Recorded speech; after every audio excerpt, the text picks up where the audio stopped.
Details చూస్తే AP CM Chandrababu ఈ రోజు విజయనగరం జిల్లాలో పర్యటించారు. ఈ పర్యటనలో భాగంగా ఆయన 2 కీలక సంక్షేమ ఆరోగ్య పథకాలకు శ్రీకారం చుట్టారు. రాష్ట్ర వ్యాప్త హ్యూమన్ పాపిలోమా వైరస్ అలాగే హెచ్పీవీ వ్యాక్సినేషన్ కార్యక్రమాన్ని చీపురుపల్లి నియోజకవర్గంలో లాంఛనంగా ప్రారంభించారు. అదేవిధంగా ఎన్టీఆర్ భరోసా పింఛన్లను కూడా పంపిణీ చేశారు. ఈ సందర్భంగా వైసీపీపై విమర్శలు గుప్పించారు. దీనికి సంబంధించిన మరింత సమాచారాన్ని మా బీఆర్ ప్రతినిధి సుబ్బు అందిస్తారు. సుబ్బు, చెప్పండి, దీనికి సంబంధించిన అప్డేట్ ఏంటి?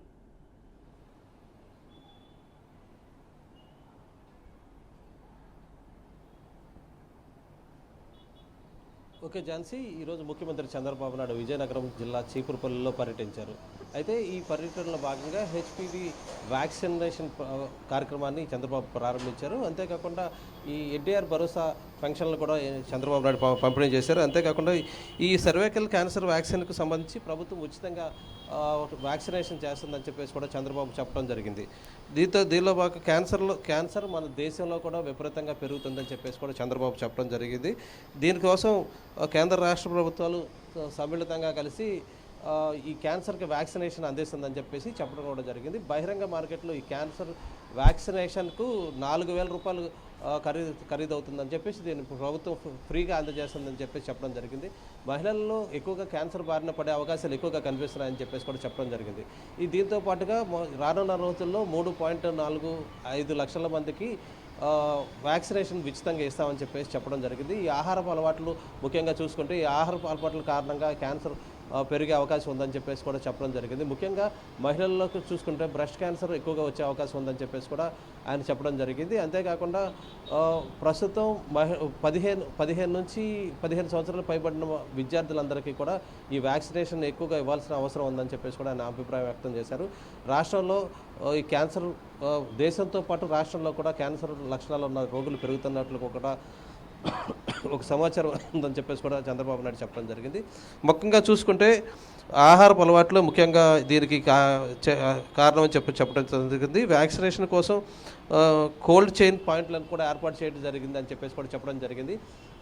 ముఖ్యంగా చూసుకుంటే ఈ వ్యాక్సినేషన్కి సంబంధించి ఈ వ్యాక్సినేషన్లు అన్నింటినీ కూడా భద్రంగా ఉంచాల్సిన అవసరం ఉంది కాబట్టి కోల్డ్ చైన్ పాయింట్లు ఏర్పాటు చేసి వాటిలన్నిటి ద్వారా కూడా ఇచ్చేస్తామని చెప్పేసి చెప్పడం పడింది. అంతేకాకుండా వైసీపీ ప్రభుత్వం పైన కూడా ముఖ్యమంత్రి చంద్రబాబు నాయుడు ఈ చీపురుపల్లి పర్యటనలో విమర్శలు చేయడం జరిగింది. మొత్తం రాష్ట్రంలో పాలన అంతా కూడా నిర్వీర్యం చేశారని చెప్పి ముఖ్యంగా హెల్త్కి సంబంధించి ముఖ్యంగా వైద్య రంగం ఏదైతే ఉందో దాన్ని మొత్తం నిర్వీర్యం చేశారని, గతంలో చాలా వరకు వైద్య రంగాన్ని ప్రజలకు చేరువ చేశామని చెప్పి వాటన్నిటిని కూడా నిర్వీర్యం చేశారని చెప్పి ప్రాథమిక ఆరోగ్య కేంద్రాలన్నింటినీ పడగెత్తేలా చేశారని చెప్పేసి కూడా చంద్రబాబు ఆగ్రహం వ్యక్తం చేయడం జరిగింది.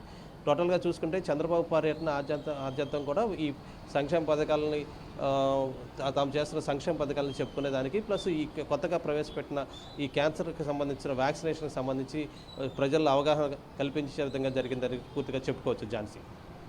Right, thank you Subbu for the update. Kakinada జిల్లా సామర్లకోట మండలం వేట్లపాలెంలో సూర్యశ్రీ ఫైర్ వర్క్స్ కేంద్రంలో శనివారం మధ్యాహ్నం 2 గంటలకు భారీ పేలుడు సంభవించింది. సూర్యశ్రీ ఫైర్ వర్క్స్ కేంద్రంలో జరిగిన ఈ భారీ పేలుడు 21 అమాయక ప్రాణాలను బలి తీసుకుంది. మధ్యాహ్నం 2 గంటల సమయంలో ఒక్కసారిగా సంభవించిన ఈ విస్ఫోటనం ధాటికైతే కర్మాగారం ఛిద్రమైపోయింది. మృతదేహాలు పొలాల్లోకి ముఖ్యంగా ఎగిరిపడిన భయానక దృశ్యాలు ఆ ప్రాంతాన్ని షాక్కు గురిచేశాయి.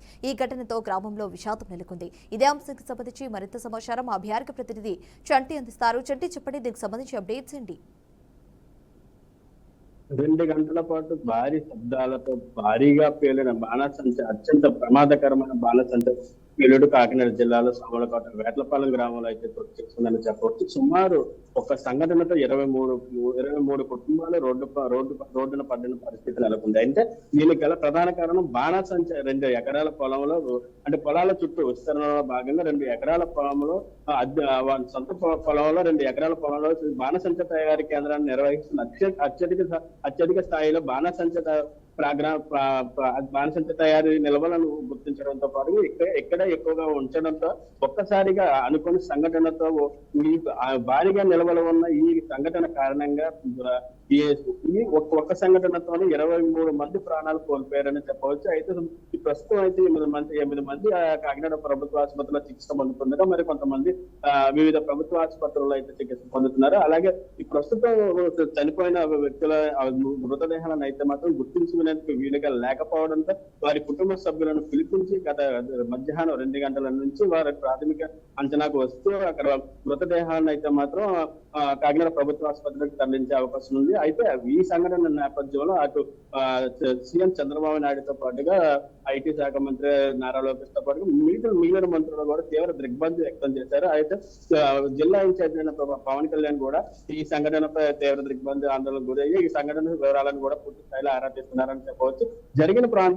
ఇక్కడ జరిగిన ప్రాంతం పూర్తి స్థాయిలో ఆ జిల్లా యంత్రాంగం స్వాధీనంలో తీసుకుని ఇక్కడ ఎప్పటికప్పుడు ఇక్కడ ప్రత్యేక చర్యలు తీసుకుంటున్నారని చెప్పవచ్చు. అలాగే యథావిధిగా ప్రస్తుతం మరికొద్ది సేపట్లో ఈ ప్రాంగణాన్ని సీఎం చంద్రబాబు నాయుడు సందర్శించనున్న నేపథ్యంలో మొత్తం అంత న్యూస్ టీమ్ తో పాటుగా ఇక్కడ క్రైమ్ రిపోర్ట్ ని కూడా ఎప్పటికప్పుడు ఎంక్వైరీ చేసి మరికొద్ది సేపట్లో ఇక్కడ ప్రమాదానికి గల కారణాలు అయితే తెలిసే అవకాశం ఉంది. ఏదైనా సరే ప్రాథమిక అంచనాకు మరో 2 రోజుల్లో ఈ ప్రాథమిక అంచనాకు వచ్చే అవకాశం ఉంది. అలాగే సీజీ ఫుటేజ్లు అది ప్రమాదానికి గల కారణాలు ఇక్కడ సీజీ ఫుటేజ్లు కూడా ఉన్నాయి. అయితే ఈ సంఘటన ఏ విధంగా ముందుకు ఏ విధంగా తీసుకెళ్తారనే దానిపై అయితే ఆధారపడి ఉంది. అలాగే సీఎం చంద్రబాబు నాయుడు కుటుంబ సభ్యులకు ఏ విధంగా భరోసా ఇస్తారనే దానిపై కూడా తెలియాల్సి ఉంది. అయితే ప్రస్తుతం అయితే మాత్రం జిల్లా అధికారులు సీఎం చంద్రబాబు నాయుడు టూర్పై శ్రద్ధ వహించారు. అయితే ఇక్కడికి ఉన్న మృతదేహాలను పూర్తి స్థాయిలో శవ పంచనామా నిమిత్తం అయితే కాకినాడ ప్రభుత్వ ఆసుపత్రికి తరలించారు. అలాగే కూటమి జిల్లా నాయకులు అయితే మా జిల్లా నాయకులతో పాటుగా అక్కడ సంజయ్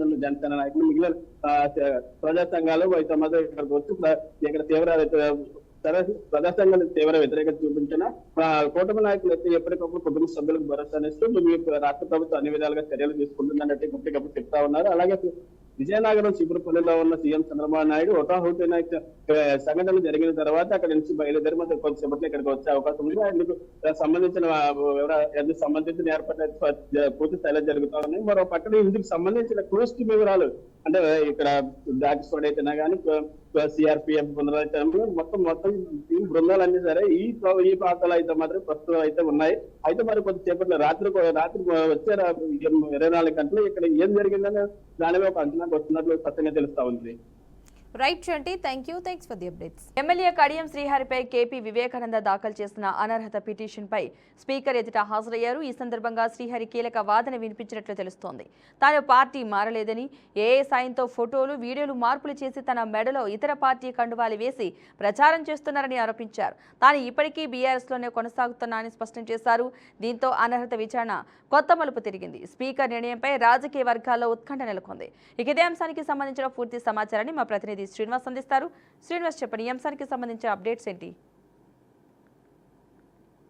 తెలంగాణలోని Station Ghanpur MLA Kadiyam Srihari speaker ఎదుట హాజరవడం జరిగింది. తను ఏ పార్టీ మారలేదంటూ తను వేరే పార్టీలకు సంబంధించిన కండువలు వేసి తనపై ఒక చిత్రీకరించారనే తప్పుడు ప్రచారాలు చేస్తున్నారని కూడా ఒక్కసారిగా చెప్పింది. తను బీఆర్ఎస్ పార్టీలో కొనసాగుతున్నానని కూడా స్పష్టం చేసినటువంటి పరిస్థితి. ఇకపోతే గత కొంతకాలంగా అనర్హత వేటుకు సంబంధించినటువంటి విషయాలకు సంబంధించి కడియం శ్రీహరి పై వేటు పడుతుందని పెద్ద ఎత్తున చర్చ జరిగిన క్రమంలో కూడా కడియం శ్రీహరి చేసినటువంటి వాక్యాలు కానీ తనకు సంబంధించినటువంటి సందర్భాలు పూర్తిగా వివరించడంతో స్పీకర్ ముందు ఒక్కసారిగా విచారణ వేగవంతమయ్యే విషయాలకు సంబంధించి కానీ ఒకసారి మలుపు తిరిగిందని కూడా చెప్పుకోవచ్చు. ఇకపోతే తనపై అంటే తప్పుడు ప్రచారాలు చేసి తన ముందు అనవసరంగా వాగ్దానాలు చేసి తనపై బురద చల్లాలనే ప్రయత్నం చేస్తున్నారన్నట్టుగా స్టేషన్ గన్పూర్ ఎమ్మెల్యే కడియం శ్రీహరి ఒక్కసారిగా స్పీకర్ ముందు వాపోయినటువంటి పరిస్థితి. ఇకపోతే తెలంగాణలో ఉన్నటువంటి అనేక మంది పార్టీ మారిన విషయాలను కానీ సంబంధించిన విషయాలలోని పూర్తిగా స్పీకర్ ముందు హాజరు కావాలని కోర్టు ఆదేశాలని అమలు పరుస్తూ తనకు సంబంధించిన విషయాలలో ఇప్పటికీ చేసినటువంటి విషయాలన్నింటిలోని కడియం శ్రీహరి స్పీకర్ ముందు తన యొక్క ఉన్నటువంటి విషయాలని స్పష్టంగా వ్యక్తపరిచినటువంటి పరిస్థితి. ఇకపోతే ముందస్తుగాను తనపై పార్టీ కండువాలు కప్పినట్టుగాను చిత్రీకరించి తనపై అనేక ఆరోపణలు చేస్తున్నారని కూడా చెప్పినటువంటి పరిస్థితి. కడియం శ్రీహరి స్పష్టంగా చెప్తూ తను బీఆర్ఎస్ లో కొనసాగుతున్నానని, తనపై ఎలాంటి ఆరోపణలు చేసిన ఆధారాలు లేవంటూ కూడా కొట్టిపారేస్తూ స్పీకర్ ముందు చెప్పుకున్నటువంటి పరిస్థితి. ఇది తెలంగాణలోని పార్టీ అనర్హత వేటుపై వేసినటువంటి కేవీపీకి సంబంధించినటువంటి అనేక మంది వేసిన పిటిషన్ కు స్పీకర్ ముందు హాజరైతూ కడియం శ్రీహరి చెప్పినటువంటి తాజా సమాచారం. తెలంగాణ వ్యాప్తంగా అనేక రాజకీయ ఎరుగుదుగులే కావచ్చు, రాజకీయ సంబంధించిన పార్టీలలో పార్టీ మారుతున్నటువంటి వ్యక్తులపై మాత్రం కోర్టు ఇచ్చినటువంటి ఆదేశాలు అమలు పరుస్తూ ఈ రోజు కోర్టు సంబంధించిన ఉత్తర్వులను గౌరవిస్తూ స్పీకర్ ముందు హాజరుపరిచినటువంటి అనేక మందితో పాటు కడియం శ్రీహరి స్టేషన్ గన్పూర్ ఎమ్మెల్యే చెప్పినటువంటి వాస్తవాలను తాజా పరిస్థితి ఈ విధంగా ఉంది. Right, thank you Srinivas. Remaining details చూద్దాం. మాజీ మంత్రి వైసీపీ నేత అంబటి రాంబాబుకు కళ్యాణదుర్గం పోలీసులు నోటీసులు జారీ చేశారు. ఏపీ సీఎం చంద్రబాబుపై అనుచిత వ్యాఖ్యలు చేశారన్న ఆరోపణలతో నమోదైన కేసులో ఈ చర్యలు తీసుకున్నారు. హైకోర్టు ఆదేశాల మేరకు పోలీసులు సిఆర్పీసీ 41A సెక్షన్ కింద నోటీసులు జారీ చేశారు. ఇక విచారణకు హాజరు కావాలని ఆదేశించారు. ఇప్పటికే రాష్ట్ర వ్యాప్తంగా పలు పోలీస్ స్టేషన్లలో రాంబాబుపై కేసులు నమోదైనట్లు సమాచారం. ఈ వ్యవహారం రాజకీయంగా చర్చనీయాంశమవుతోంది. ఇక దీనికి సంబంధించిన మరింత సమాచారాన్ని మా బీఆర్కే ప్రతినిధి సువర్ణబాబు అందిస్తారు. సువర్ణబాబు, చెప్పండి, దీనికి సంబంధించిన అప్డేట్ ఏంటి? ఏజెన్సీ ఏదైతే తెలుగుదేశం నాయకులకు కార్యకర్తలకు మంచి బుద్ధి కలగాలని కోరుతూ గోరంట్ల ఏదైతే గుంటూరు గోరంట్ల వెంకటేశ్వర స్వామి ఆలయంలో అంబటి రాంబాబు మాజీ మంత్రి ప్రత్యేక పూజలు నిర్వహించారంట.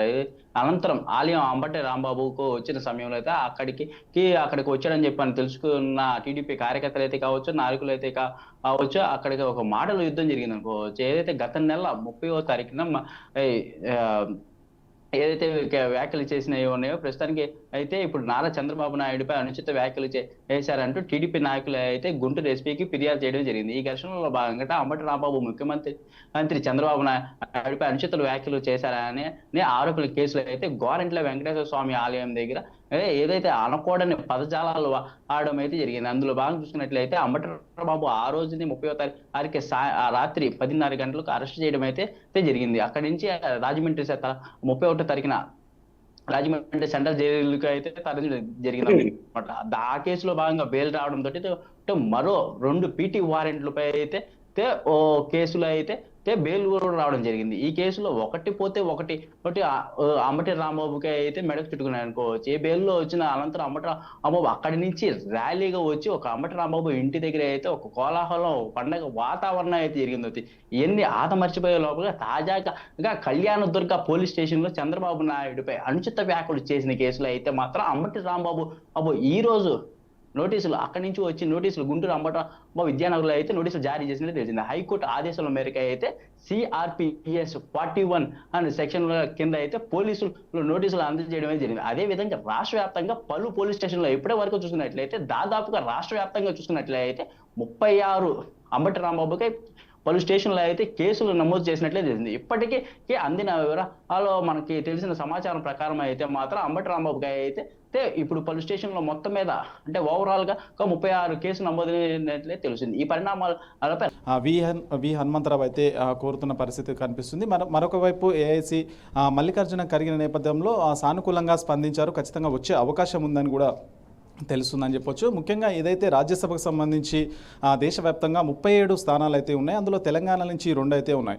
అంటే ఇవి కంప్లీట్గా ఎమ్మెల్యేలు వేస్తారనమాట ఓటింగ్. అంటే మెజారిటీ ఎమ్మెల్యేలు ఎవరికైతే ఉంటారో వాళ్ళే ఈ ఎంపీ స్థానాలు గెలిచే అవకాశం అయితే ఉంటుందన్నమాట.